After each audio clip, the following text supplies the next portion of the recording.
অবশেষে কুমির মামা রেডি হয়ে গেছে। এবার কুমির মামার একটা শিকার দরকার।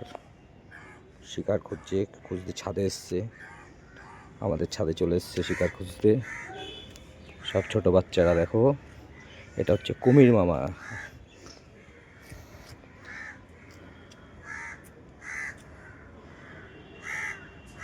আমার ছেলে অভিনব এই কুমির মামার নাম দিয়েছে টুপলু।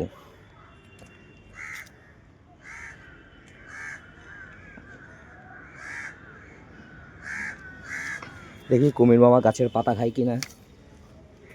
পাতা খাবে? টুপলু, টুপলে নাও, গাছের পাতা খাও দেখি, খাও নাকি দেখি, খাও। না, গাছের পাতা তো খাচ্ছে না, তাহলে একটা মাংসাশী কিছু খাবার দিতে হবে। দেখি পোকামাকড় খায় কিনা।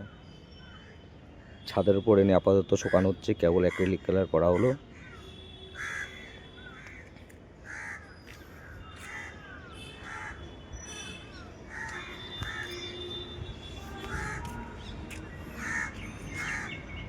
ভালো লাগলে কমেন্ট করবে, শেয়ার করবে, ফলো করবে বন্ধুরা।